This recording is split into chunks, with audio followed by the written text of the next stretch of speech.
Brilliantly, we already have a question coming in, so I think now might be a great moment to make a start. Welcome everybody to the launch of this year's StateUp 21. I'm Tanya Filer, I'm founder and CEO of StateUp, and we focus on bridging the gap between the worlds of governance and technology in order to address pressing public needs. And StateUp 21, some of you will know, is our flagship publication, which is designed to provide the richest data and comparative analysis on a global scale on the state of international public purpose technology. Now, public purpose tech is a relatively new phrase, and many of the ideas around it will, I hope, emerge during the course of today's conversations. But briefly, it's a term that we see rising to prominence to describe technology that addresses major public needs, but also critically, I think, the infrastructure that's needed around that development. So that includes supportive public policy, business and investment models, cultures and organizations, some of which are very new and just emerging today. So it's particularly exciting to think about how they may develop over the years to come. We've analysed tens of thousands of data points on these different facets to produce this year's edition of StateUp 21. So do take a look at it and also have a look at the data that has informed it by joining our community, and we'll put the links in the chat for you to be able to do that, so you can really access some of that data for yourself. This year's launch is structured in two parts. The first is an Ask Me Anything style conversation, and the second will explore the state of public purpose tech from more of an analytical lens. So we'll be using the Twitter hashtag StateUp21 throughout the event. And I have one more piece of housekeeping, which is just to let you know that this is being recorded, but attendees at the moment can't be seen or heard. So that shouldn't bother you too much. You will have the opportunity to ask questions though, and when I hand over to our moderator for part one, he will explain that process to you. This discussion has been designed very much based on feedback and conversations over the past year, where both graduates and professionals have kindly shared with us how they've been using our data and research products to identify career opportunities that align both with their skills and, I think, critically with their values and the kinds of missions that they're looking to work on. So we wanted to provide an opportunity in this first part of our launch event to hear about what it looks like to lead a company that's laser focused on addressing major public needs and the kinds of trajectories and life paths that have enabled that. I'm delighted that we're hosting this first part of the conversation with two organizations that are very much aligned in this area. So the first is King's Entrepreneurship Lab, and the second is Cambridge University Science and Policy Exchange. It's a pleasure to be working with both of those. They're absolutely dedicated to bringing, I think, disciplinary expertise and multidisciplinarity to the technology innovation space and to enabling public purpose driven technology. So welcome to both of our co-hosts. I'm also very excited to say that part one marks the launch of our new jobs platform, which is called Nebula Hire, and it focuses on roles in public purpose technology. So the idea is that this is really a meeting point for the highest quality organizations to meet the talented and motivated community that engage with us, because we know that there's so much talent within that group, and we hope that we'll be able to find some wonderful opportunities for them to work with leading startups that are addressing major public needs. So we do hope that you'll make use of this great resource. Take a look at our first 100 jobs that have been posted there. Of course, post your own and get in contact if you'd like to learn more about it. So I think on that note, let me hand over to Dr. Cam Mohaddis, co-director of King's Entrepreneurship Lab, faculty at Cambridge Judge Business School, and our host for part one of this discussion. Thanks so much, Tanya. It's a great pleasure to be here, and absolutely looking forward to hearing your questions and, importantly, the answers to those questions. So let me just, without further ado, just to say this is a primary audience-driven Q&A session. So all I'm going to do is tell you a little bit of short bio of our two amazing speakers, and then it's over to you. And thank you so much for putting your questions in the Q&A box. If you wanted to ask your question live, I know it makes it a little bit more interactive, feel free to put your hand up and we'll promote you to be able to ask the question directly to our two speakers. So let me just, so don't use the chat function, you put it in the Q&A or put your hand up and we'll promote you to be a speaker. So let me introduce our speakers very, very briefly. There's a lot more information on the web, but let me just say I'm so happy to have Yao Ben-Or here, who has about around a decade's experience in leading multidisciplinary teams in multinational projects. And he's the CEO and co-founder of Rural Senses, but he's worked on many other projects, and he's also founded Solar Change, which promotes renewable energy. And Yao has also got an MPhil in sustainable development from the amazing University of Cambridge. So really happy to have you here, Yao. And I'll also briefly introduce as well our second speaker, Annette Jezierska, who is co-founder and CEO of The Future Fox. And Annette is a leading entrepreneur, an expert in advancing major sustainable transport infrastructures. And before founding The Future Fox in 2017, 4 years ago, almost 5 actually, she previously held peak recycling rates through public engagement for Westminster City Council.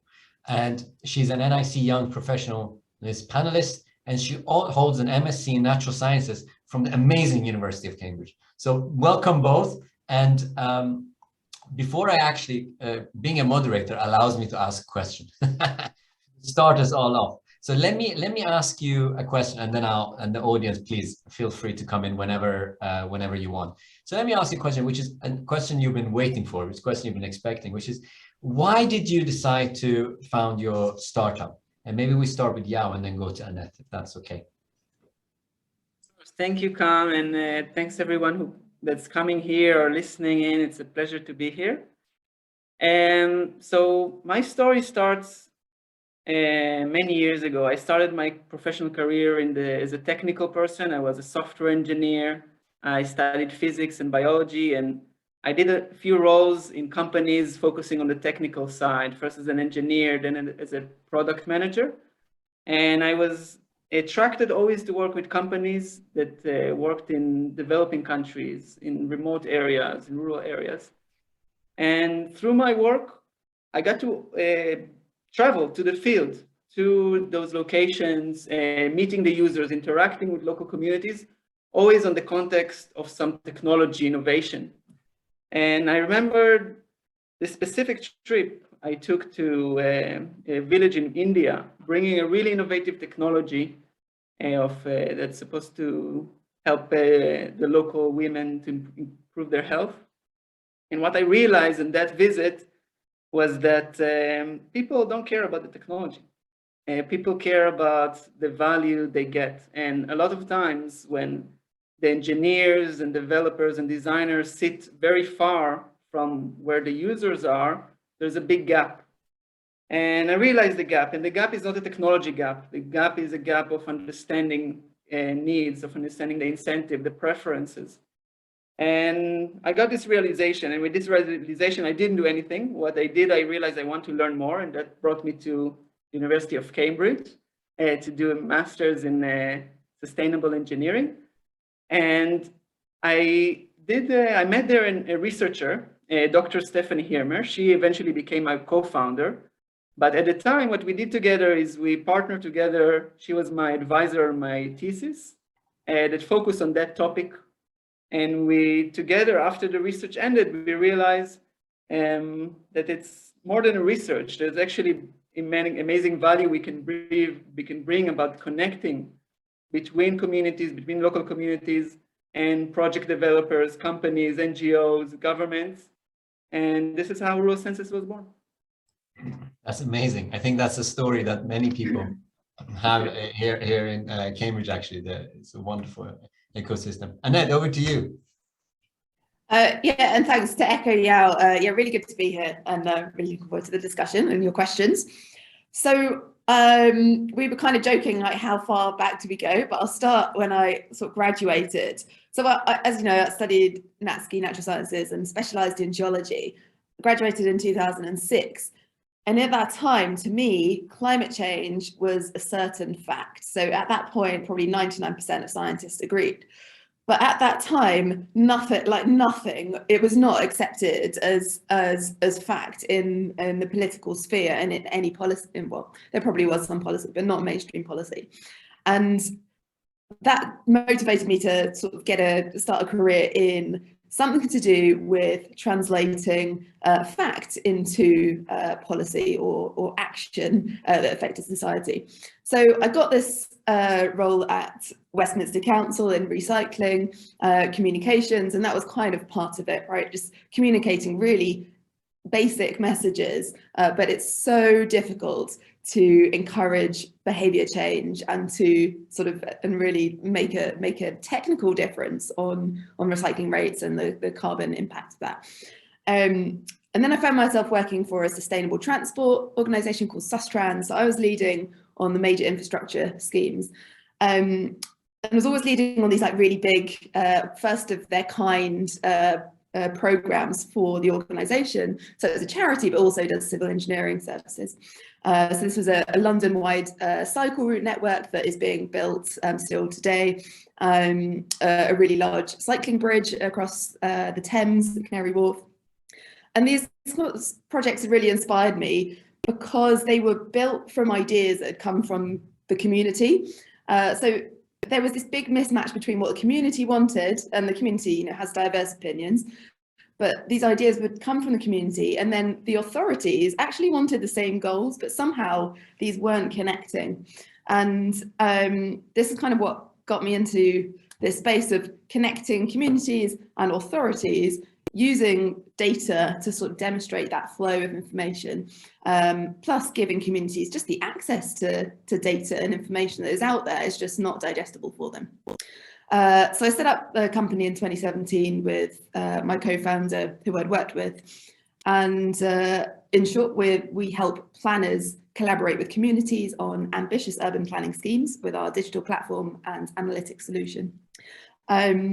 And it wasn't a conscious decision to create a tech platform and this whole business and work in strategic planning and stuff. It was an evolution from going from a job to thinking, not having the confidence in like my own value to sort of put myself out there, and then building that up as I went, and then coming up with this idea and speaking to customers and growing from there. Brilliant. Thank you so much both for sharing. Let me jump straight into a question which we actually were talking about just before we started the webinar. I said, which countries do you both operate in, and are there any other countries you would like to launch in? If so, which ones and why? So I'm probably straightforward, UK based. So one of our first clients was Scotland. I don't know if that, you know, that does technically count, but so Scottish market and the English market. We're focusing on the UK at the moment because we are not scaling up yet, but there's potential opportunities. So we've looked at India, Australia, Europe, and the States, so the nearest markets, but there are great opportunities in emerging economies where the need for infrastructure is growing at an accelerating rate. Absolutely. What about you, Yao? We work in East Africa and East Asia. We're now active in Kenya, Uganda, Ethiopia, India, Nepal, and recently also in Romania. It's our first project in Europe, so we're doing the opposite route. And we're looking to expand in all of those regions. So East Africa, East Asia, East Europe, and hopefully at some point Latin America that I'm really connected to because some of my family is from there. Brilliant. Let me ask you also another question. Bluebell asked, how important is it to gather evidence to show investors that public problem you're addressing is relatively large? And how do you go about doing that? Yeah, maybe you can go first. Yeah. So I like those kind of questions about what would investors like to see, because the answer is that it's for you, it's not for the investors. You need to know that you're working on a problem that's big enough, that's worthwhile enough to solve. And it's important to you to make sure that indeed there is a sustainable business here behind your idea. So I suggest to Bluebell, who asked this question, forget about investors. Prove to yourself and make sure you're confident about that. And then whoever asks the questions, let it be investors, donors, clients, you will have the answers because you know it. In terms of the how to do that, it's just to immerse yourself in this problem, to speak with as many people as you can that are touching this problem, that are experiencing it. Plenty of Google search, and you'll get your answers. Annette, what do you think? Yeah, so we haven't taken on investments yet, but we're looking at doing that actually. So I'm not qualified really to say, but we have, of course we look at the market, but you have to be open to your assumptions about the market, or your understanding of the market through the research changing as you go and deliver your business, because your product's going to change. This kind of scope of what you think you can grow to is going to change. So I think that's always a question that you have to be considering. Like Yao says, it's really for you because it's your business, like what you want to achieve and what you think is going to work. So you have to keep evaluating that. Fantastic. Let me go and ask something which might be some of in our audience would like to know. So for recent graduates who don't have technical backgrounds and who do want to work in public purpose tech startups, what roles should they consider doing? Or do you think it's better to not do that, go into a bigger company, get some experience, and then move into this sort of sector, type of startup? Annette, you want to jump in? I just don't know. I mean, I think from looking at founders and people that work in startups, they're often a bit, different. And so there's no clear track. At Cambridge, it was sort of shocking that so many of my science sort of colleagues went into management consultancy or banking, but those were the well-paid routes. Like it's a great thing to have some financial security and a sort of a pre-made kind of growth plan for you at that age when you just come out broke from university. So I don't think there's a singular route. And to be honest, I don't have a tech background. I did I dabbled in programming as part of my degree and stuff, but just kind of make it here. I think a key thing is like you need that motivation for the area of work, because it's really hard in a startup, and maybe it's harder as a founder than an employee of a startup, but you still need that big motivation. So that's the most important. And how you get there, like why you've got that motivation, like that could come from so many different routes. Absolutely. Actually, it used to be the case. I think a lot of people were going into banking or management consulting. It's quite interesting how it's changed over the last few years, where entrepreneurship is the new sexy thing, actually, and doing, going into startup either with your own idea or teaming up with others have really taken off. But yeah, that's a really good point. Yeah, what do you think? I totally agree with Annette. There's no formula. There's no one way to do stuff. Every person is different. It actually reminds me of a story. When I was just about to graduate from Cambridge, I went to the Career Center. Those are really lovely people that all they do and they dedicate themselves to help graduates to find their job. And I went there and I had a really clear picture of what is my dream job. And I sat there in the office and I said, okay, I want something that is with communities and working with people, and I want the big picture, but I also want something with technology. And I had like a long list of how I want my dream job to be. And then the consultant just sat and looked at me and she said, I don't know about anything you said, but do you want me to help you get into consulting or software development? A lot of people she had these formulas, and I remember myself getting upset and angry after that conversation. And I think that kind of emotion is what drove me eventually to start Rural Sense, to start my own business that will be my dream job also. And that's the route I took of starting something new. But anyone that has an idea of what you want to do, you can just go for it. We are so fortunate to live in such an abundance of opportunities these days. You can start your own thing. You can join a company, a big, small, doesn't matter. Whatever you want is out there. Just go and get it. I think that's right. And also, not everybody starts up their own companies, I suppose. There are people who help companies scale up. There are people who, you don't have to be number one. You can be number 5 or number 6. So it's, yeah, absolutely. This is an interesting question we got from the audience, which says, how do you select your priorities in achieving your respective goals?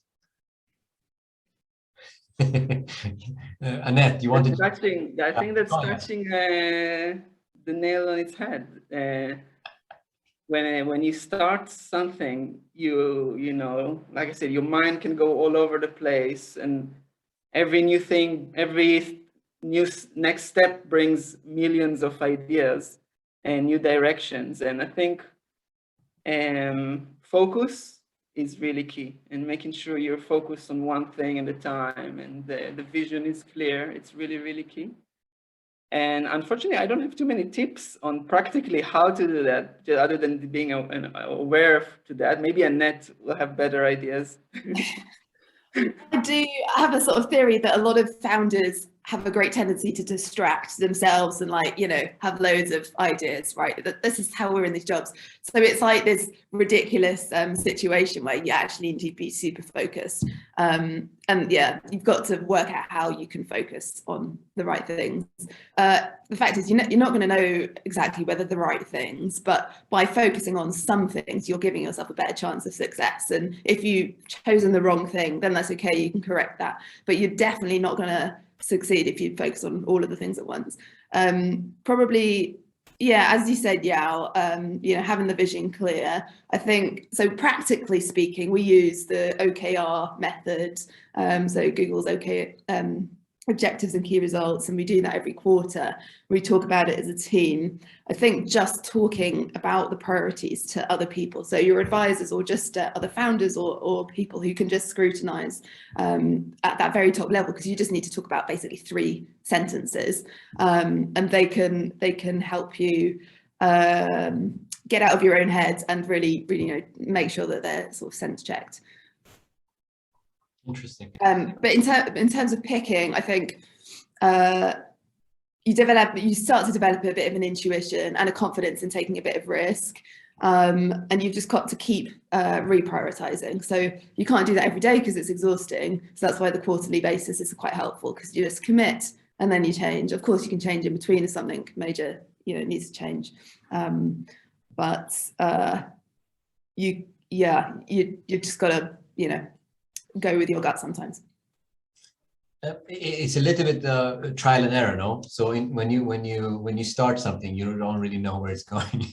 So you learn as you go along. Absolutely. Yeah, no, absolutely. Let me ask you have you had any? Well, let me take this one because it's actually it's a fun question. Somebody who is anonymous, who wants to know what the next big thing is. What is the next thing that policymakers aren't taking seriously now? What do you think? This is sort of like investment advice. Like, what should you go into? What do you think? I mean, you mentioned climate change. Climate change is obviously big, and I think in many parts of the world, policymakers aren't taking that seriously. But in many parts there are. But what do you think? What's the thing that entrepreneurs should, or people who are interested should be? What are the biggest things that we should try to tackle?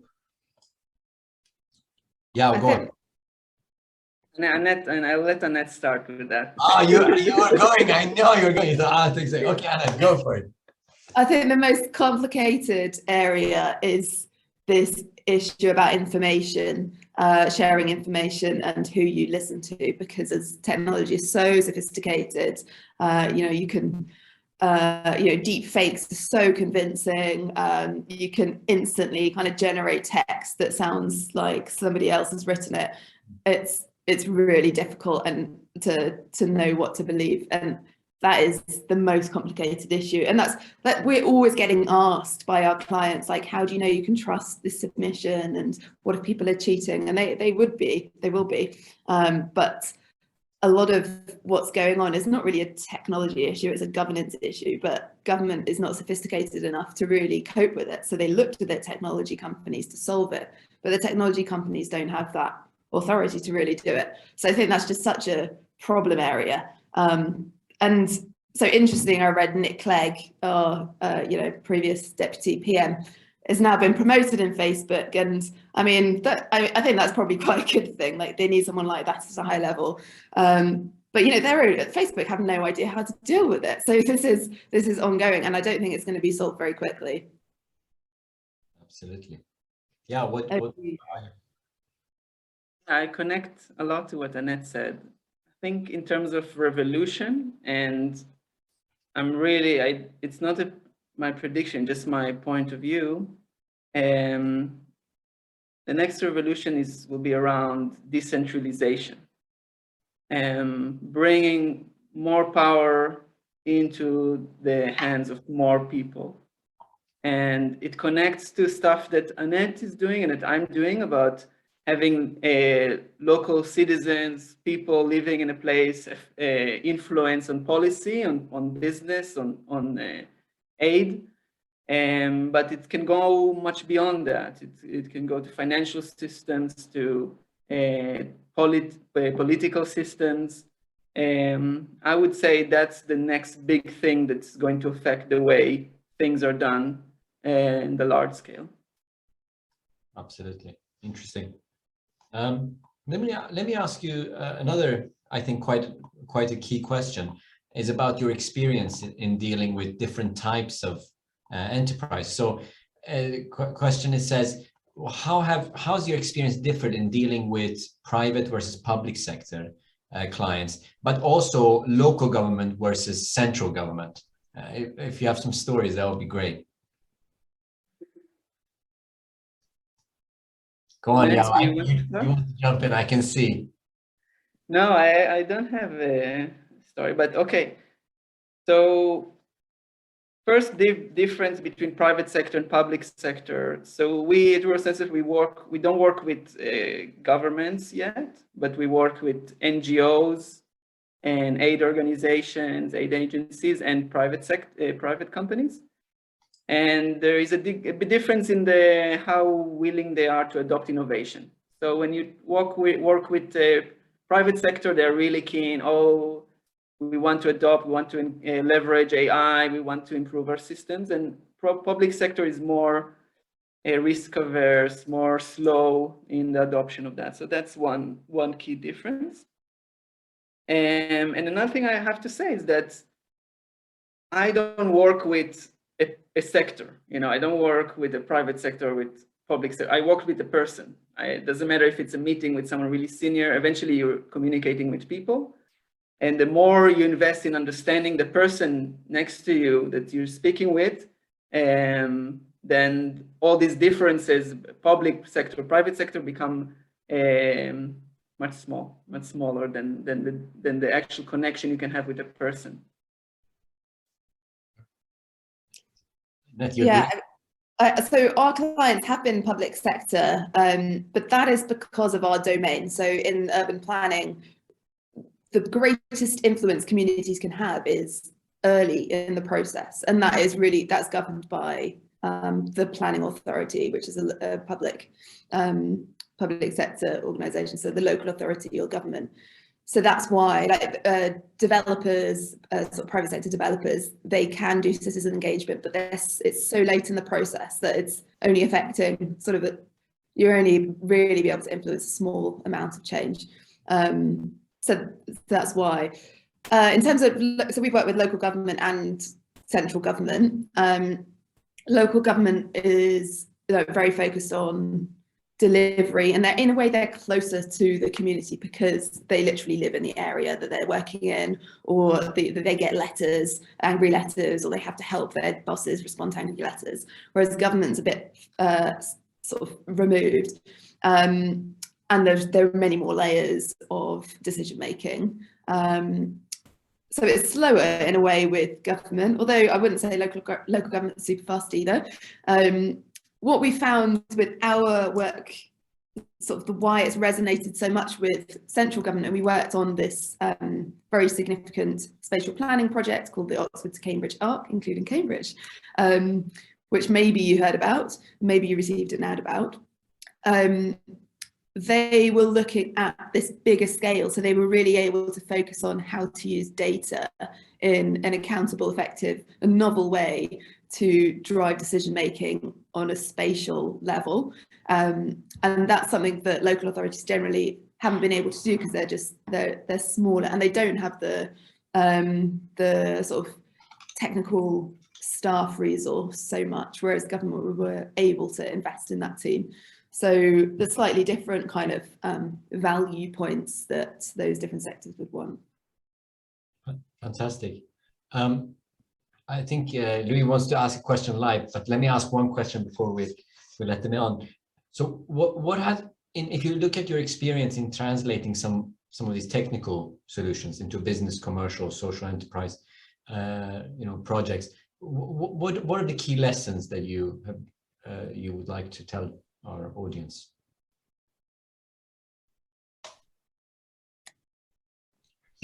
Annette, go on. Okay, so I think the KISS acronym, keep it simple, stupid, that is what you need to do with technology and data. There will be somebody that's really bright and can understand everything, but everybody else just doesn't have time, so they just need the headlines. But if you've got a technology, obviously there's so much detail behind it, but yeah, it's not going to fly. Well, the detail matters to do a great job, but not to communicate. And I've forgotten the rest of the question, but yeah, there we go. Yeah, over to you. Yeah, what do you think? So again, I'm coming from a technical background. For many years, I did software, a little bit of physics, biology. It's not about the technology. It's not about the technology. The technology is a vehicle to achieve something, to bring value, to create value, to solve a problem. Focus more on that, focus more on the value, and the technology will manifest itself into it. Brilliant. Yeah. And that is easier said than done to an academic community. We try to complicate things. But anyways, thank you. Louis, you want to go? You have a question. Thank you very much, guys. Well, thank you for the invitation. That has been a really good recommendations from people that it's already there with experience and fighting to promote the technology. I'm the CBO from Aquosmic. We do geospatial technology with artificial intelligence to detect the contamination and pollution on water bodies. So now we want to start involving, and that's the question, if you guys can help us. We are based in Mexico and we are going to start in the US.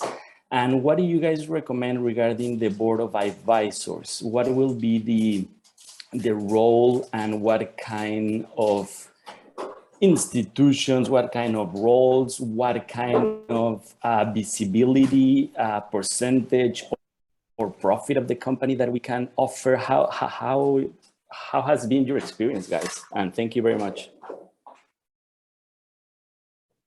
Great question. Yao, you want to jump in?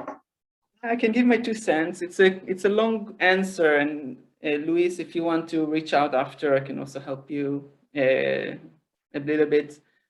But there are 2 types, I guess, of advisors you would like to have. One of them is someone that is like you, but 10 years or 20 or 30 years ahead of you.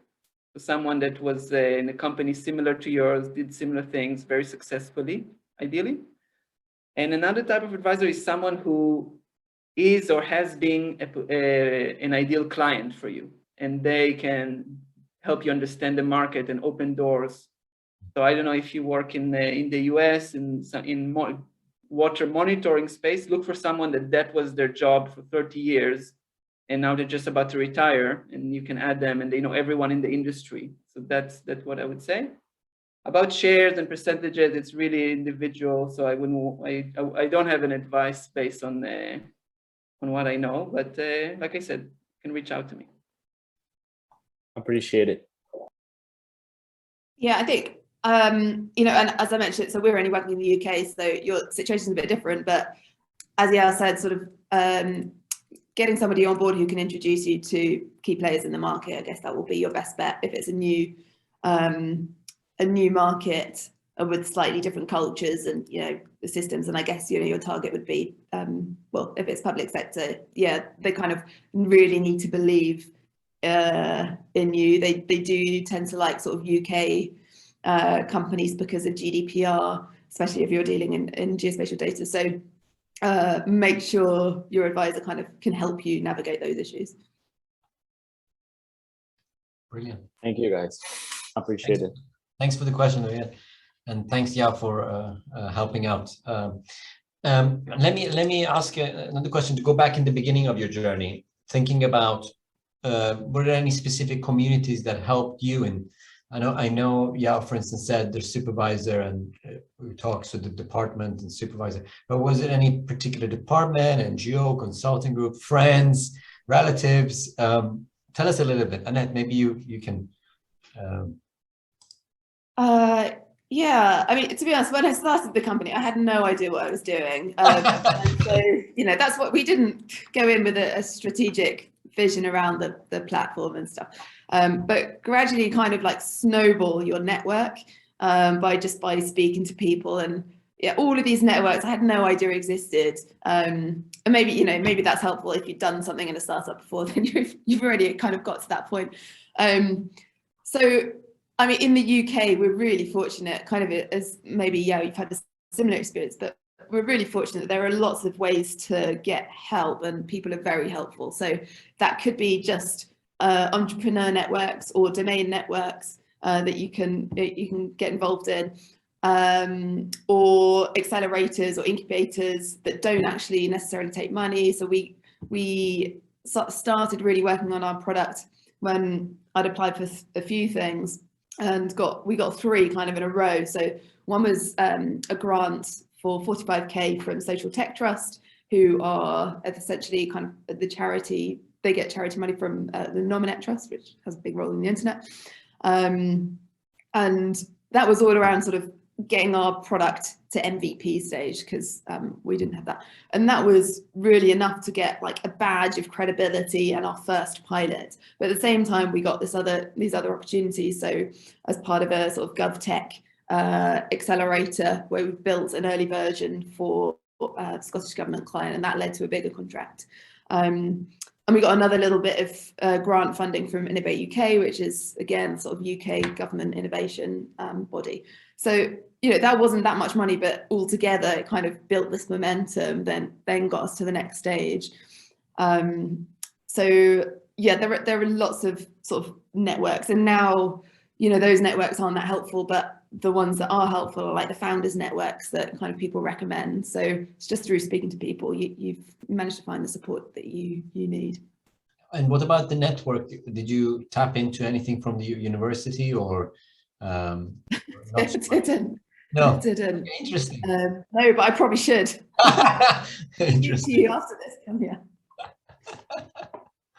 Yeah. Tell us. Yeah, I don't have much to add. So we also got lots of support from lots of people. Also, the university in Cambridge, the Center for Sustainable Development in the engineering department was really helpful. And I would say, I don't know if people that are here on the call, some of them might not have a company yet, some of them are at the beginning. Anywhere around you, there are people that will help you either now or in the future. So even if you don't have an idea, or you haven't started anything yet, or you don't want to start, you just want something else, invest in your networks, invest in being nice to people and contributing and being active in the networks you're already part in. And it will pay off. This is community. We're talking about communities here. I like your optimism, yeah, and I think you're right. So yes, thank you for that. Let me ask, I know time is running out, but I've got a couple more questions I want to ask you. One is maybe quite quick, is about thinking about building your team. How did you go on doing that? And you both have experience with multiple companies, obviously. And also, are there any particular traits for people? And I think I don't think there is, but let me ask you, are there any traits that are important for people who want to join startups? Annette, what do you think? Yes, and you need doers. So obviously with the ability to think strategically, but you need someone who's definitely ready to do things and learn and learn from mistakes and try different things. So you might come up with like we're not working in deep tech, we're not working in like completely cutting edge technology, we're applying new technology to our sector. But there's so much learning to be done, and you need people to sort of like drop their pre-existing experiences, which is challenging because I come from a domain background, my co-founder came from a domain background, and like the reason you've got leverage at the start is because you've got this experience, but you kind of have to be ready to like push it aside. So I think that's the most important thing at the start of the journey. And yeah, I think it's hard to find the right people who are going to be as passionate as you about what you believe you're doing, and probably for less salary than they could get elsewhere. So I think you just have to be prepared to take the time.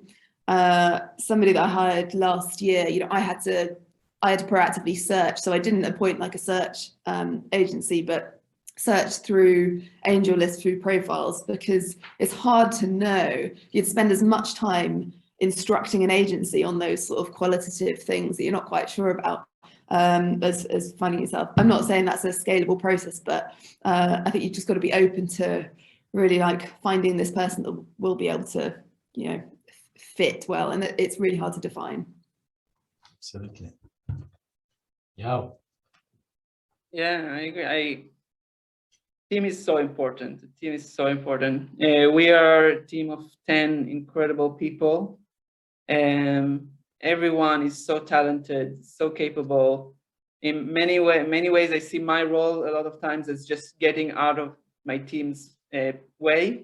Just let them do what they do so well. And yeah, it's really, really important to invest in the right people, to take the time, not to rush.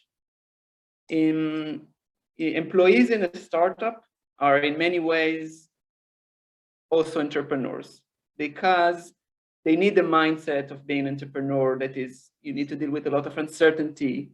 You need to fill up gaps. Your role definition is very fluid. So you need the people with an entrepreneurial mindset to begin with, that can thrive in that environment. Yeah, so my best tip is just really overestimate it as much as you can, because it's really important. Thank you very much. We have to close, but I want to ask you one final question, and 30-second answers. What are your plans for 2022 and perhaps beyond?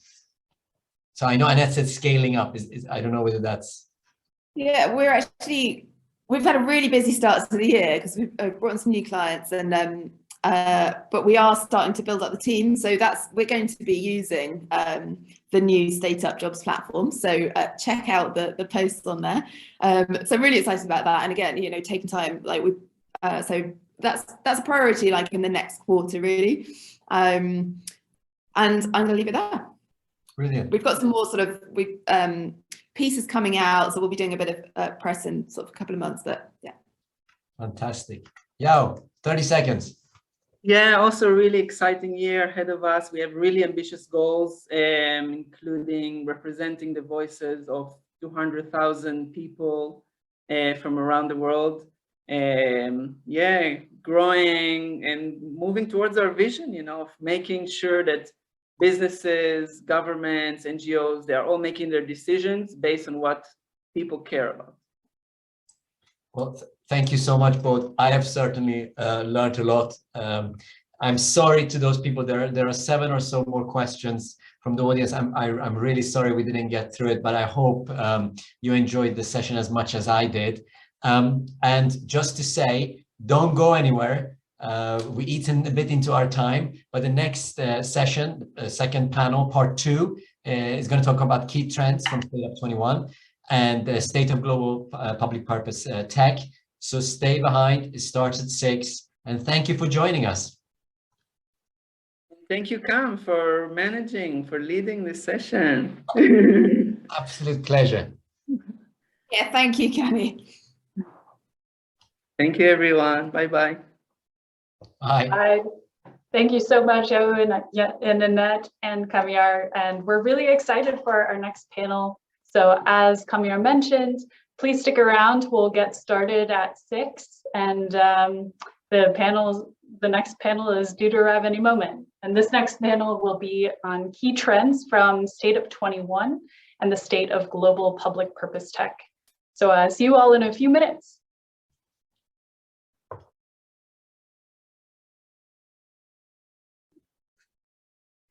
Hi, everybody, and welcome, or welcome back for some of you who joined us for the first session of today.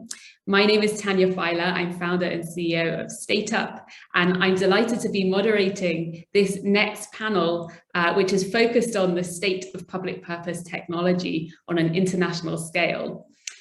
This session is the second part of the launch event for StateUp 21.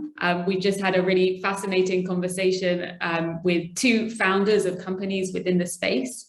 And StateUp 21, for those of you who haven't had a chance to look at it yet, is a leading international resource focused on public purpose technology, bringing data and analysis to understand the state of public purpose tech today.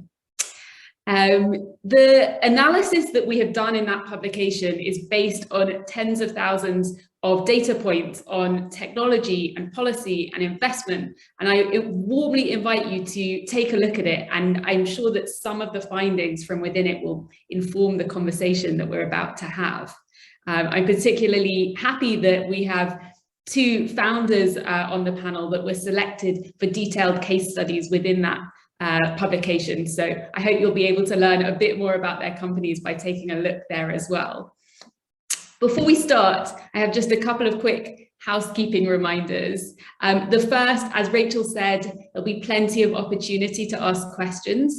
So if you would like to ask a question, you can leave it in the Q&A and I'll relay it for you. But alternatively, you can also raise your hand and we'll come to you to ask the question directly. So depending on what you feel like, we have those 2 options available.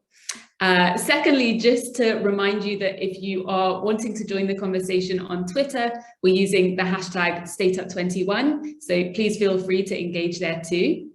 And now I'm going to introduce our panelists. So we have Dr. Cristina Peñasco, University Lecturer in Public Policy at the University of Cambridge and Director of the Masters in Public Policy program there.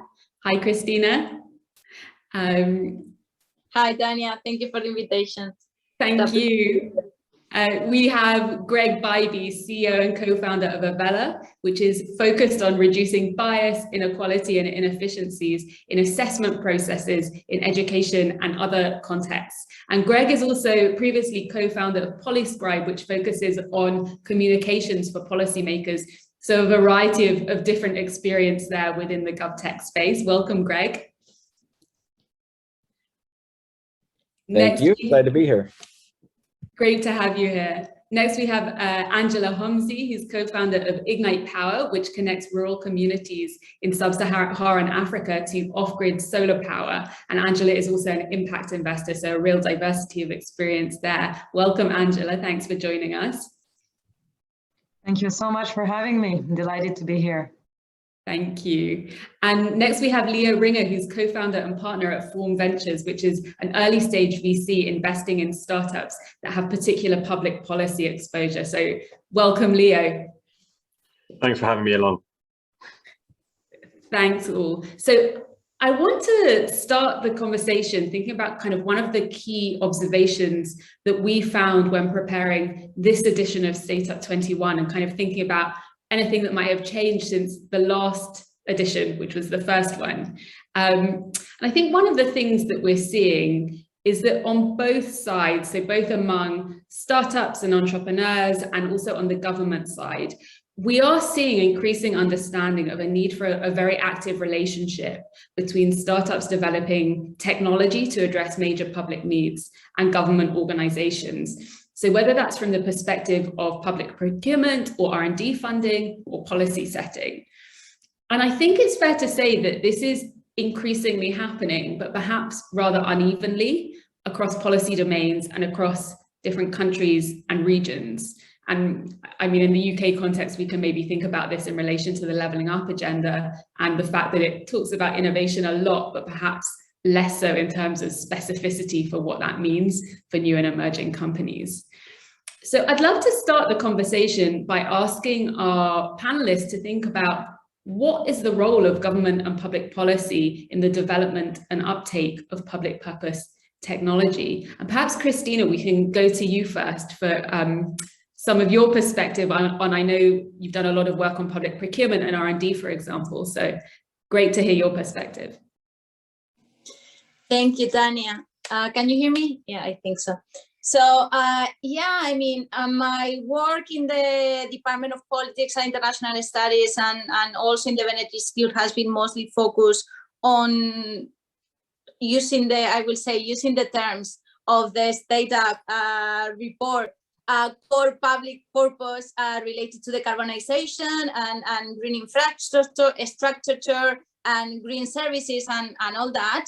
And in that front, certainly the role of the public sector, the governments and public policy is essential because, and I will use as well my economic background, it's this policy, the one that will help creating markets.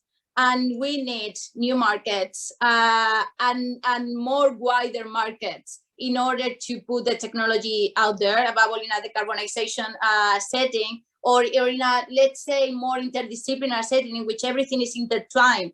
We are talking about digitization, but what is the role of digitization as well in the energy sector, in gender issues, as you mentioned, the Levelling Up agenda.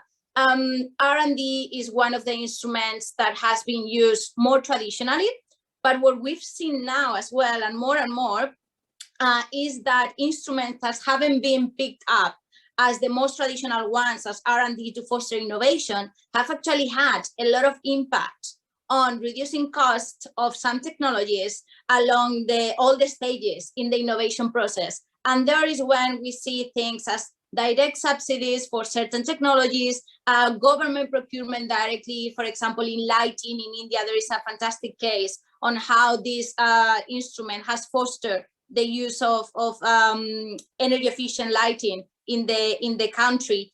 And these are things that we need to take into consideration in order to boost the agenda for the next years. And I would like to also reiterate, and I would like to see two things regarding this. When we talk about public policy and the role of governments, we tend to have always in mind the global jurisdiction, the country level jurisdiction.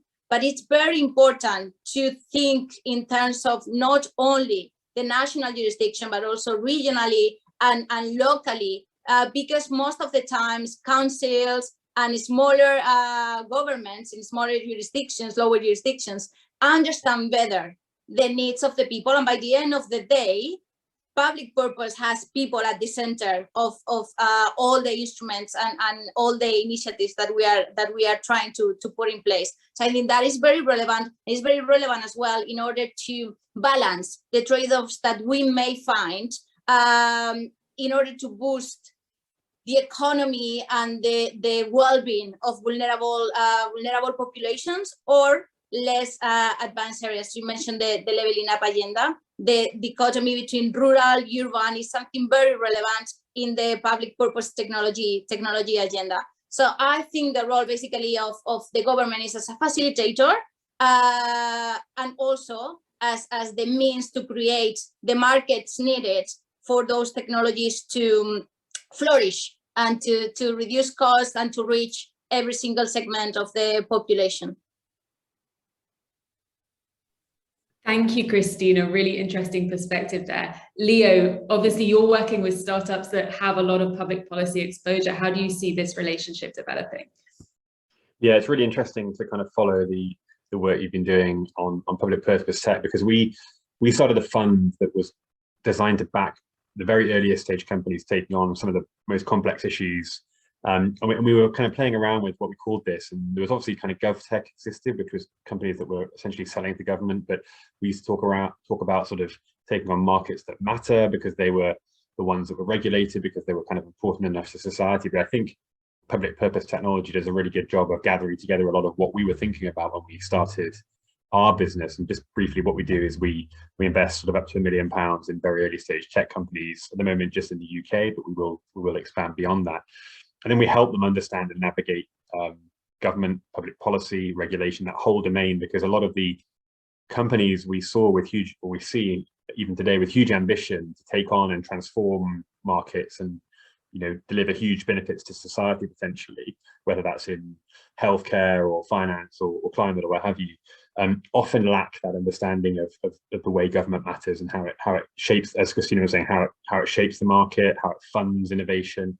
And so we saw ourselves as playing a role in the middle of both being a traditional venture capital fund and investing the same pounds as any other fund would invest, but then adding on this layer of guidance. And I think what's actually become clearest to me is that probably the most consistent theme across the companies we back where government matters is on the regulatory piece, actually. I mean, the funding is critical, and government as a procurer or a buyer is critical in some of these, but consistently it's that regulatory piece, and often actually see governments almost more willing to fund innovation. Maybe it's far out, maybe it's really exciting, than they are actually to bring it and put it right in front of citizens and say, okay, we're going to unleash this on you all, because there's risk there, there's risk of getting it wrong. You know, all new technology comes with unknown impacts. And so what I'd like to see more of, and I often encourage the policymakers that we work with, is to be a little bit more risk tolerant in looking at old sets of rules that were designed for a different era, and how new technology is challenging those old rules and needs reform, and saying, well, actually, if we really want to unlock the power of new technology, we need to be a bit more thoughtful. It's not just a case of throwing money, it's not just a case of having pilots, it's a case of really changing the rules. And that requires obviously startups to engage with policymakers and the other way around. But I think that regulatory piece, and I can talk more about it and give examples, is the one where we most consistently see the biggest potential wins, but the greatest reluctance from government to really do what's needed. So yeah, that's my initial sense, but I'm really glad that we have this language, or this emerging language of public purpose tech, because I think that's such a useful way of kind of embodying the really ambitious founders that we want to back. Fantastic, thank you, Leo. And Angela, the contexts that you work in are quite different to perhaps the ones we've been talking about so far. How does this relationship play out there? So first, if I may, I really want to say that the work that you guys are doing at StateUp is so important. I mean, the nexus of technology and public service and societal outcome has been really, I think, understood by most players on both sides, and has the greatest potential for very, very large positive outcomes at scale.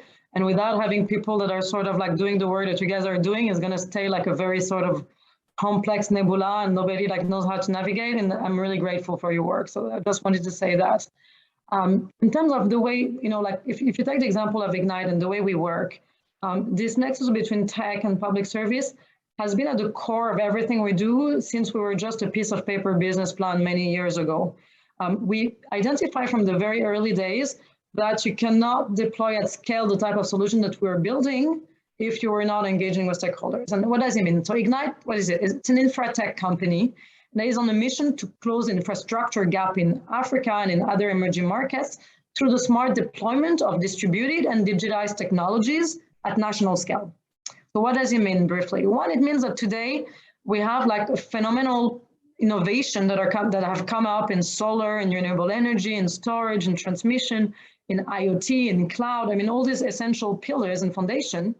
And you can, thanks to them, you can now deal with electrification needs, with irrigation needs, with medical. We play as well in the field of medical infrastructure, with medical needs, and with many other part of the soft and the hard infrastructure portfolio that is usually part of like very big projects, without those big and polluting and often inaccessible old school model of infrastructure, right? Number two, it means that we can see already that those distributed technology are not really a consumer product. I mean, in our opinion, it's not just a consumer product. It's actually a life enabling infrastructure. If you position it and if you deploy it as a life enabling infrastructure, and that we want that this critical infrastructure are accessible and affordable to all, anywhere and for everyone, reaching like all cities in the country and not leaving anyone behind, it means that you need to engage with this wider set of stakeholders that are the governments, the policymakers, the regulators. And as per what Christina said, both the city, regional, national, and supranational stakeholders on the table. You just cannot do it at scale. There is no old school, the old model of infrastructure. None of them across history has been deployed in the past without having this sort of like engagement between private and public sector. And here as well, we have the same philosophy. We believe that it has to be like supportive of national plans and SDG related target, but actually we believe that our work needs to proactively be shaping as well those national plans, creating the right policies around, alongside the academics and alongside the government people, and enabling that way, like the most vulnerable in society to be served and to be part as equal citizens, have access to those vital technologies. So I think it's essential. And when Ignite has been part of shaping those clean electrification, grid policies, inclusive finance policy in multiple countries in Africa and Southeast Asia and beyond. And what it has developed is, it has developed, financed, and operated a lot of like cutting edge, clean and inclusive national projects. And this would not be possible without being at the forefront of engaging on policy, building public-private partnership, and aligning all the stakeholders around the table. It would just not be possible to do it at this scale. Thank you for sharing that experience with us. It's very useful to hear. Greg, over to you on this one. Obviously, you've founded two GovTech companies, so very much at this intersection of technology and the work of public sector organizations.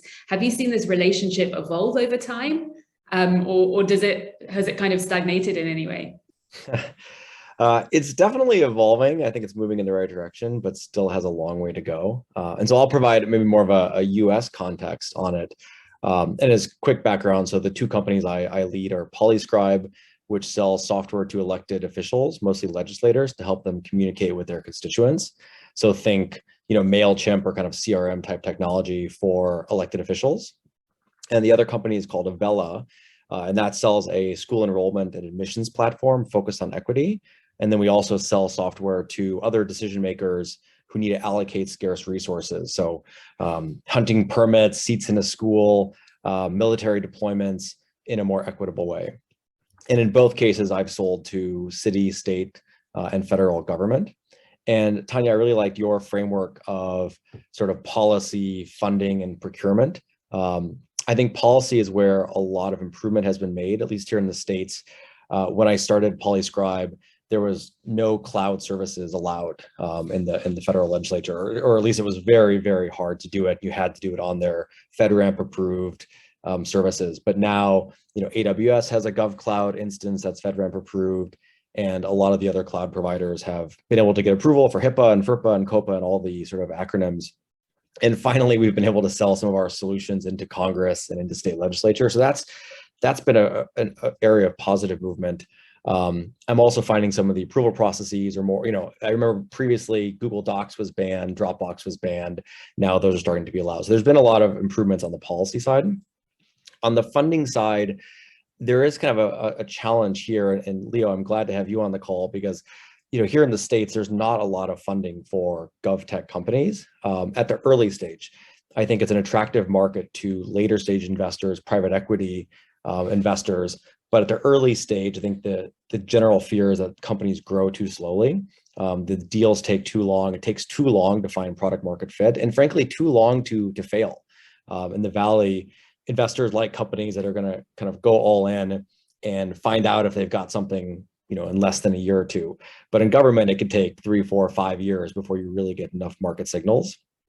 And then on the federal funding side, or kind of government funding side, the biggest challenge I see is that the funding is often tied to research. So we have like SBIR and STTR and these sort of big grants, which are really helpful, and a lot of companies will compete for them. But the problem is they come with a lot of strings that actually distract a company. And so actually, one of my previous companies did do an SBIR grant, but my most recent two have not, because we just find it to be too much of a distraction for the revenue. And so I think procurement, though, is the biggest area, at least here in the States, and I've seen this across local, federal, state government, that needs the most work. And I'll share a couple examples recently. One is the difference between sort of SaaS and perpetual, or like recurring versus upfront. I had a school district tell me that they couldn't afford a $50,000 a year contract, and they negotiated me down to $1 million upfront and $20,000 per year ongoing for support. And that was the other thing too, is there's just kind of this in SaaS world, we think of it's all in one. You get the license, you get the support, you get the hosting, like it's all in. And that's often not how government thinks. They sort of said, oh, this licensing seems really expensive, and how much are you charging us for support and service and maintenance? And we're like, oh, well, that's included. And so they sort of had us break it apart and ended up actually raising the price. And then the funding streams as well. Often the funding that they get comes in lump sums, for instance, from the stimulus packages that are coming out, it's use it or lose it money. And even from philanthropies and nonprofits, they want to say, here's $2 million, show us results. And so literally they want to spend all of their money as fast as they can. And so instead of licensing a lot of great tools for $20,000 to $100,000 or more per year, they find one vendor that claims to do it all, and they give them all $2 million and say, solve my problem. And then one other kind of challenge I see a lot is the RFP process, which I'm sure a lot of people here have gone through. But the way that the framing of the way they think of procuring software is still really built around custom designed on-prem software with perpetual licenses. And so they actually write a product spec, almost like a product requirements doc, and say, who can do exactly this? And they're not even allowed during an RFP process, request for proposals, they're not even allowed to talk to vendors. And so instead of what like an enterprise does is go out and talk to the vendors and see who does what and find the vendor that sort of best meets their needs and maybe customizes it a little bit, they sort of black box design the ideal solution and then ask who can do it. And so of course, this benefits really large companies that have huge custom development teams that can say, sure, we can do exactly what we want. So I sort of joke that after these companies, I really want to focus my attention on how government procures software, because I think that's the #1 challenge. And the biggest irony is that if you ask people why they do this, it's to save taxpayer dollars. It's, well, we don't want corruption, we don't want government to waste money. But the truth is, the way they do the process 10x is the price. And if they were to just procure software in the way enterprises do, they would actually get enterprise pricing. But instead they get government pricing, which is literally marked up 5 to 10x. Thank you, Greg. And I think, yeah, a lot of startups certainly within the GovTech space specifically, can very much relate to some of those challenges that you've just outlined. I mean, Christina, maybe a follow-up from what Greg has just said. I'm thinking about green public procurement, which obviously is becoming more critical now, and kind of green technologies that governments might need to uptake. What are the challenges around public procurement that you see there? I think Greg has made very clear which are actually the main issues. I think when I have analyzed green public procurement and the challenges of SMEs above all, so small and medium size enterprises, is that their requirements of receiving funding are out of their power actually when they want to access auctions, tenders, or some of these instruments that are made for incumbents. I'm talking mostly about the electricity sector and the energy sector, but it happens all around in other sectors, in SMEs and in startups. So one of the things that we've seen is that it's possible to design instruments, R&D grants, subsidies, but also green public procurement that are different in nature for small and medium-sized enterprises than those ones for incumbents. There are examples of this in Denmark, some in Spain, in Barcelona as well, related to green public procurement. that have had good impact. So designing these specific elements for small enterprises and for startups, it works. It works also complementing different type of policies. So if you are designing this auction and you don't want to touch, the elements of the auction or the procurement process, you can always facilitate sum of money directly to subsidize and to reduce risks, as Leo mentioned at the beginning, for the startups, for the first stages of the innovation process.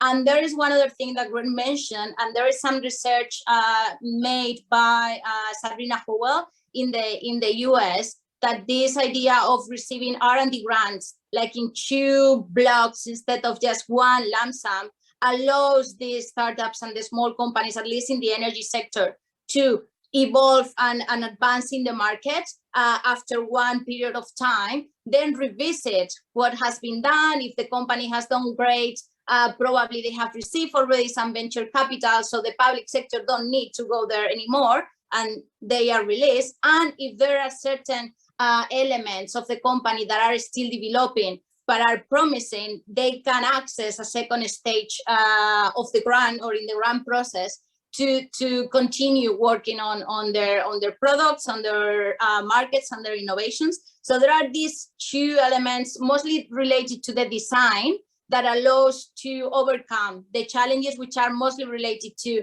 risks and this idea that it's not as easy for startups and for small companies to access and comply with the requirements that the general processes of government procurement or R&D grants have, generally speaking, for regular companies, let's say.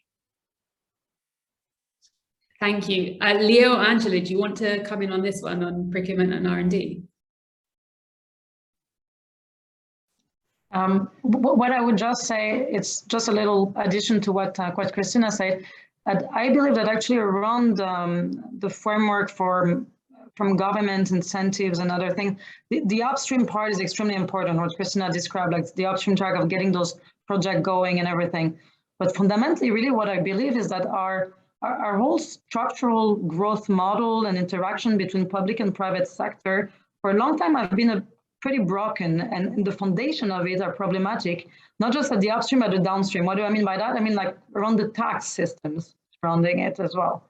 I do believe that a company that is creating positive externalities out there, that is contributing to, again, like sustainable national goals or international ones, that is providing both like social or environmental positive output, should not pay the same amount of taxes than any other companies that is providing negative externality to our societies, right? It doesn't make any sense. What is tax? It's a redistributing mechanism, taking money from private sector profits to enable the government to do things for the public good.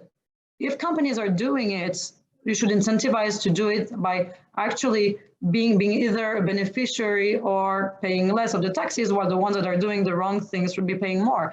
And I agree that 50 years ago, or even 10 years ago, maybe we didn't have the technologies to measure, but that's not true anymore. We understand, we have the science, we have measurement tools, we know how to apply responsibility and like to sort of like understand who's doing what and who's contributing in which ways.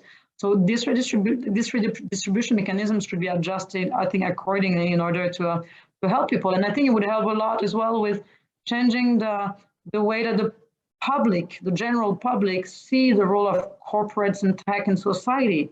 If it's very clear, that some companies are really contributing and it's seen as contributing to the national good, then we're kind of like mending this sort of doubtful eye that some people have on tech, and really bringing sustainable capitalism to the forefront. And I think both are extremely essential, like enabling the projects to this R&D support and the different parts, and then like making sure that down the line as well, there's a better way to reward the good guys and punish the good bad guys. I know carbon credit is doing some of that or trying in environmental. It should be mechanisms that are generally available for any sort of positive outcome.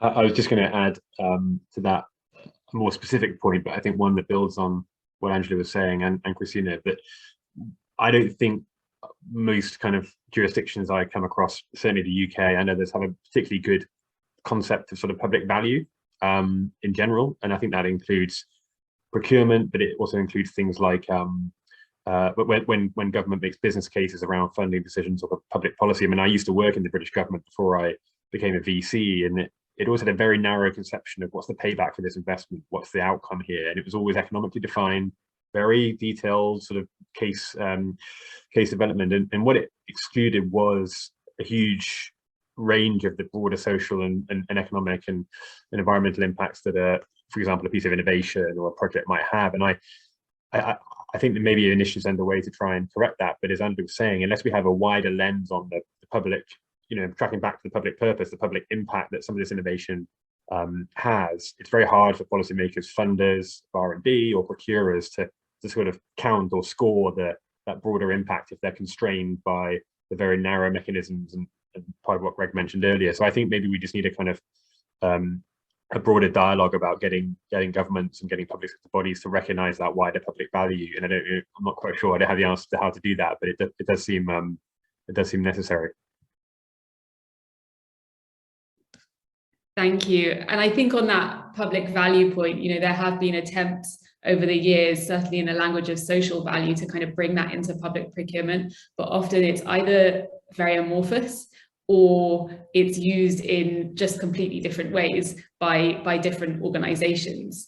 So I think some clarity over the ways in which it's being utilized would be very helpful. The levelling up agenda in the UK context, again, kind of nods towards that way of thinking, but perhaps doesn't flesh out the detail of what that might look like. We have some questions coming in from the audience, so why don't we turn to some of those? A first question we have from Bluebell Drummond is perhaps moving us in more of a positive direction. Bluebell asks, what are really good examples of recent public policy that support public purpose tech development and uptake? Anyone want to come in on that one? Well, I mean, I can, but I think I will focus a lot on what it is, decarbonization, sustainability policy, and all these fronts. But in the project, there is a project right now, Economics of Energy Innovation and System Transitions, in the UK, that is actually working on these issues. And there are 3 particular examples on how policy has contributed enormously on innovation, specifically on technology, for decarbonization. The one that I mentioned in India about energy efficiency lighting through government procurement in particular. And then we have seen, well, in the UK, the case of wind offshore technologies has reduced costs enormously. 10 years ago, nobody would have thought that the cost of generating electricity with wind power would be that, let's say, that cheap, and actually sometimes even outperform other more traditional sources. And the case of solar power in Germany through subsidies. So in the case, in these 2 cases, what has worked well has been what we call in energy feed-in tariffs. But in the end, is a payment, a constant payment over the price of the electricity markets for those producers using this type of energy. And this gives stability, reduces the risks of the producer and of the company in that front, better than instruments, as Angela mentioned. We have carbon pricing, but carbon pricing doesn't gives the stability of the reward for the producers of how they can or will be able to use this money. A subsidy will allow to do that. And these 3 examples, at least in the green area, are examples of great success in innovation. Tana, if you want, I can give a bit of an example of global, I guess. What we've found through our experience, and we work with different governments across, is sometimes the small country in areas are the ones that are the first one to sort of embrace change and technology. It's like, there's less administration, it's less bureaucratic. So that's why, like, when we started in Africa, we started with Rwanda. Rwanda is small, right? It's like 12 million people there, like in the landlocked country. We call it the Singapore of Africa, or the whatever. But what they do is, like, they build like this kind of proof of concept country. They call themselves this way very often, that they are very, like, open for business to get technology startups and others to come. And as soon as you come, you go through a sort of a startup lab where working with us actually and working with governments and working with others, you'll be like sort of introduced to some key stakeholder to navigate how things are done. You'll work on the regulatory level of what's out there. So they kind of like help a lot with this entry to market. It doesn't mean it's an easy country to deploy. It's, it's hard and there's a lot of challenges, but there is a lot of supports from the get-go for young entrepreneurs and technologists to come and try. And we have as well an investment arm that invests. So we like to invest in some of the solutions coming to the country and help them with equity too. So that's one. And similarly, like I haven't yet worked there, but we're exploring actually. If you look at Latin America, I was just having that conversation recently. I've been told that a small country like Uruguay was embracing a lot of those sort of like innovation and technologies to then opening up for business. In Europe, I mean, we heard a lot of good things about eGov in Estonia and things like that happening. So sometimes like small parts and small country embracing it. I mean, and we know pretty intimateness in some of our team from them as well in Israel, that has been always a small country that has innovation authority and has a lot of like different part of the system that are there to help technology break through. Yeah, that's very interesting to think about that question of scale. And I'd actually never come across the idea of proof of concept country before. That's a really wonderful framing. And it's also interesting, I suppose, because, I mean, you mentioned Israel, and obviously there's the kind of startup nation name around that, but that's often thought about in terms of production of technology rather than uptake by public sector entities, perhaps beyond healthcare or something like that. So it's interesting to think about those kind of two sides of the coin. Greg or Leo, do you want to provide any examples of great public policy?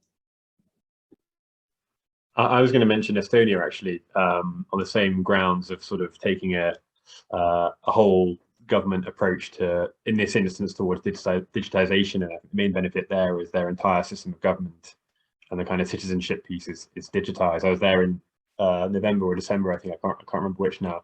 And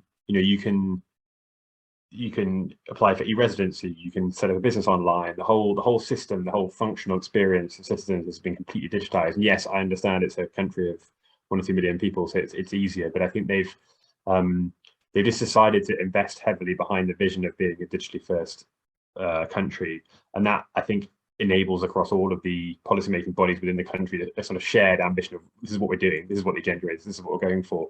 Often when I think about sort of say the UK, there are bits of government who want to take this seriously and want to sort of unlock things and make progress, but it's always someone fighting within a system, within a department, within a regulator to sort of to do this, and the structural constraints around them are so strong that you can almost see that they're doing it in spite of everything against them. Whereas in Estonia, that's all pulling in the same direction. Now, I'm not saying that's an example that others can easily follow, but there's something there about if that agenda comes from the top and is sort of just part of the core mission, then it will spread down. If it's someone somewhere trying to fight the good fight, then it's so hard to do. So that I was just really bowled over going there and listening to the ambition, and we had a whole day conference on sort of legal and digital sandboxes for innovation, that and we had the minister there. That just wouldn't happen in another country. So I was just bowled over by how holistically they're approaching it, and I think that's something to admire.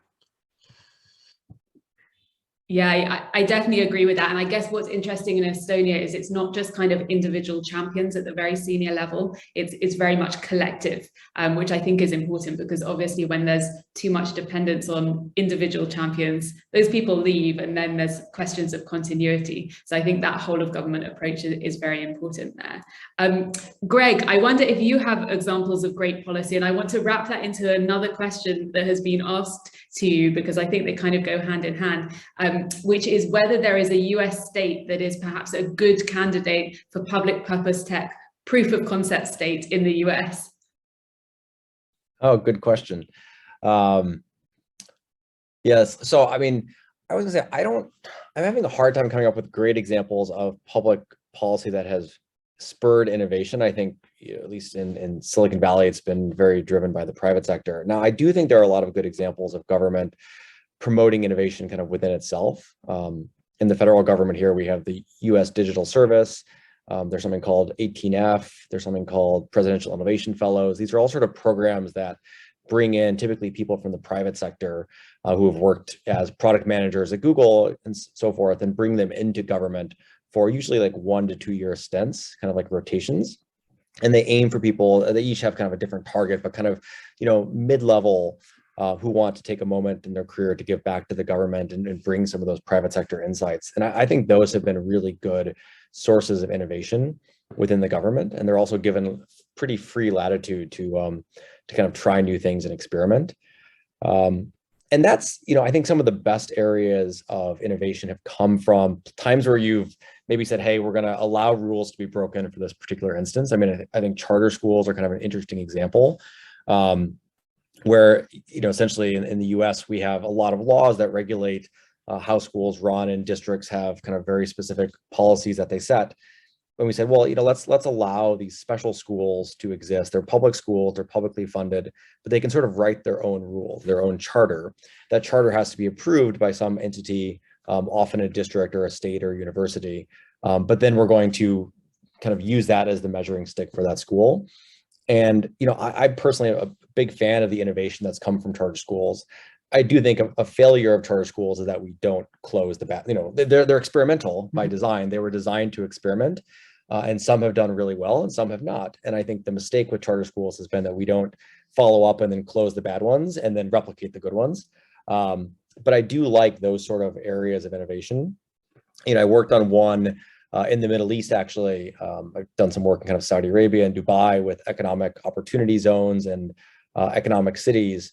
And did some work in Saudi Arabia creating the King Abdullah Economic City, which was essentially a little test bed for trying out new policies. And that was one of the first places in Saudi Arabia where women had the right to drive. And it was actually led because we said, hey, you can't attract international businesses to open their headquarters in Saudi Arabia if the human rights policies don't align to the corporate values. If women can't get visas, if they can't drive. And so some of that innovation started. We said, okay, we'll make an exception for this zone. And then it turned out it didn't destroy things. They said, okay, well, let's expand out. And then they sort of expanded out from that little innovation center. So I like those innovation hubs and find that's where government does really well. As far as like which state in particular, I think it depends on what solution you're selling, to be honest. I can't think if there's like one state in particular that is better or worse. I think in like education, there's some districts that are better, that are more innovative. And we certainly have districts that won't touch us until we're, have 10 years of experience, and some that are actually buying our products that aren't even out yet because they're super excited about it. So it really depends more on who the leader of that district, who the superintendent is, who's driving those decisions. We do a lot of, Polyscribe does a lot of work in California. And we found that they've been relatively innovative. So a lot of the members of this assembly and legislature there like trying new technology or more comfortable with cloud-based technologies. We see a lot in New Jersey as well. I don't know what policies are there, but there's been a lot of innovation. We have a lot of clients in the New Jersey area. Louisiana is a great place for education innovation. There's been a lot of, some of this also comes from some challenges, like, the hurricanes led to, charterizing New Orleans school district and doing a lot of innovation. And now I think Louisiana and New Orleans in particular are some of the most innovative, advanced school districts, and a great place for new technology to kind of grow. Thank you. So I think this leads well to another question which emerges from some of the research we did for StateUp 21. And one of the things we found as a kind of quality that a lot of startups in particular focused on addressing major public needs had in common was that they had a close relationship to university ecosystems, and particularly where that was in very multidisciplinary areas like climate, like mobility, where there was a need to be able to draw not just on sciences and engineering, but also to have that kind of social science or public policy lens onto some of these questions. And I can definitely say on a personal note that StateUp absolutely derives its energy from that close linkage to universities, and from the kind of multidisciplinary team that enables you then to build as well. Greg, I know that Avella has a close relationship to MIT. Has that relationship been particularly kind of fruitful for Avella? It has. You know, what's funny? I realized this actually a few weeks ago when I was having a conversation that almost my entire career has been working with university, what to call it, like connected startups. I mean, I worked at VMware, which came out of, and actually a lot of them came out of Stanford, you know, Professor Mendelsohn, and then I was at Coursera, which had 2 Stanford AI professors, and then NovoEd, which was Professor Amin Saberi. Polyscribe was not really connected, but my 2 co-founders both had PhDs from Oxford, and we actually did a innovation program with Oxford. And then Avella, of course, my 2 co-founders are famous professors at MIT. So it's sort of been my career has actually largely been commercializing academic research. And so I do think it's hugely valuable. A big part of that is the brand, and to kind of some of my previous comments on government procurement, and like their funding and the fact that they like it tied to research. So coming from a research institution lends a lot of credibility and allows you to say, yes, we're actually going to check on the impact and give you a report to say this is valuable. And also a lot of the value I see comes from sort of the connections. And so it turns out something I don't think I realized until recently is that professors at universities obviously are doing, you know, new research and writing papers. In order to do this, they need, you know, data, and they need kind of test beds, they need places to experiment. And so there's kind of this partnership that often happens between government, between state agencies, between schools and districts and other educational organizations, where they'll partner with a university to get essentially free consulting, free work, free advising in exchange for a data use agreement, so that those professors can then write papers. And so one of the kind of benefits to Avella is that my co-founders do a ton of research on enrollment systems and equity-based decision-making and resource allocation. And so they work with dozens, if not hundreds of districts, organizations, scholarship organizations, the military. But what happens is at some point, what the university can offer stops. You know, they're mostly focused on new research, not necessarily implementing research or implementing best practices. And so what happens is the partnership goes to a certain point, and then MIT says, great, thank you, it's been great partnering. And then the partner says, well, what next? And that's kind of where Avella can come in. And so it's been a great pipeline for us. There's a lot of, of conflict of interest we had to navigate, and we have to be very transparent about our relationships there. But once we navigated that, it's been a fantastic source of new partners who have worked with our academic kind of partners, but then wanted to get the software or the implementation side. Thank you. Christina, I'm interested for your perspective on this one, from the perspective both as a researcher, but also Christina directs the Masters in Public Policy program at Cambridge, and so sees a lot of students who are interested in this kind of policy technology intersection. Are you seeing kind of growing interest in this relationship between potentially being part of a technology innovation ecosystem, but bringing this policy lens to it? Yes, Tanya, I think there is, definitely growing appetite among the students on the intersection of very different topics, but putting also and always digitization at the front. We are developing now a case study with the students in the MPP on frugal innovation, and they are always so keen on that topic and on putting together the pieces of the puzzle and how every single topic interacts. As I mentioned before, gender, mobility, digitization, energy, climate, everything. It's not only, I would say, among students, it's also collaboration and cooperation between what I want to think are the 3 main pillars. No, it's the private sector, the university, and the government, in the sense of civil servants, policymakers, facilitating the work. There is several programs, at least here in Cambridge, in which there are people from the government side coming to talk to researchers, and at the same time engaging with one of these collaboration and public-private partnerships that already exist between different companies and the university. There are several of them that are I know by colleagues very fruitful in material sciences, for example, and all that. So I want to think there is a growing appetite, and I think also funding agencies and research funding organizations are more and more keen on that, and they are realizing that the impact only comes when all these agents are somehow aligned and are able to talk to each other, because each of us have different skills that are very good when we are able to talk and combine them, but separately we are missing the other part.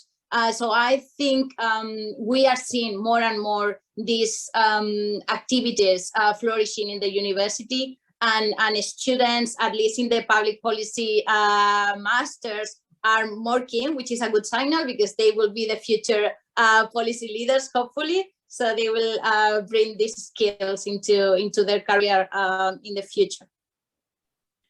Yeah, and I would add one thing that I have definitely seen within the university context is that universities often are rather traditionally organized in terms of departments and disciplinary silos, but actually there's a kind of flourishing of organizations that try to circumvent that. And actually where you get this coming together of people from different disciplines, bringing the policy perspective perhaps, as well as the engineering side, but it's not always necessarily within the context of the conventional academic disciplines. It's more actually kind of creating alternative routes for those people to come together and work together. So it's interesting to see that development, I think. Leo, is this something you're observing in any of your portfolio companies? Yeah, and we backed teams coming straight out of university, or certainly PhDs. I think there's so much more that could be done there. I mean, it's important, and there's an obvious alignment between universities, sort of public purpose tech, and because a lot of the university work is being publicly funded in the first place, so it's almost by definition of public value. Otherwise, it wouldn't be getting the sort of billions of public funding. I think the bit that falls down most is that commercialization piece, and it's a well-worn issue. I mean, it's by no means my insight, but my specific insight as a VC now is that I think there's a sort of culture change that universities probably need to go through, or a journey they need to go on. And it's not a source of criticism at all, but about the norms and expectations of the sort of early stage funding market in most sort of maturing or mature economies, certainly the UK, Europe, the US, where potentially high growth, explosive, transformative companies coming out of universities, where the university is really keen on holding a big chunk of the equity, and kind of that's an understandable instinct. Maybe a lot of the research has gone in, some of the funding, but I think there's a growing sense that a lot of companies are not getting that takeoff and that exit velocity from campus, if you like, because of the I guess the unwillingness ultimately for the sort of tech transfer people to say, well, actually, we don't need a really big chunk of this company. We're more interested in growing a really important business, growing the alumni base, whatever it might be, because ultimately, if that big chunk is taken, then there's not enough room for new investors to come in and invest and get the kind of ownership they need, and for the company to go on its journey. So there's a very specific and narrow point, but it's one area that I think things could improve, because there's so much potential, but I feel like we're not even close to sort of taking that potential. Yeah, I absolutely agree with that. Time is ticking, and so I want to combine two of the questions that have been asked in the chat for perhaps a final question for all of the panel. And I guess to start, I just want to mention one of the observations that we had in StateUp 21. So what we did was we took about 1,000 startups that are addressing major public needs. And one of the things we looked at was the core technologies that they self-report using as kind of critical to their products and services. And it was very interesting, and these visualizations are actually available online on our website, so maybe we'll put that in the chat. But it was very interesting to see the kind of difference between technologies that are being used very widely across the board to support very different policy domains and kind of public sector challenges, versus those that were not being widely used at all. And obviously some of these relate to very specific kind of sectors and challenges, nanotechnology, for example, versus something like AI and machine learning, where we can immediately get a sense of the broad applications. But definitely a picture emerged of perhaps there being not insufficient emphasis on using technologies broadly across policy domains and kind of making the connections between how they might be better utilized to address a broader range of public problems. So this leads me to the kind of two questions that are in the chat that I'd like some perspective on. So the broad question is, what emerging technologies should governments and other stakeholders, including startups, be thinking about if they're trying to address major public problems? What should they be excited about and be investing more in and setting more promising policy around over the next 5-year period in order to use technology to address major public needs?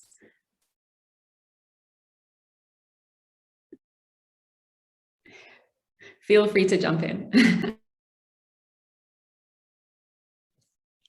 I mean, I sort of laugh. People often ask kind of what Avella or Polyscribe's, secret sauce is, like what makes us better than everyone else. And I used to say things like, oh, it's the AI. So Polyscribe, we use like natural language generation and natural language processing and use AI to like auto-generate responses and suggest answers.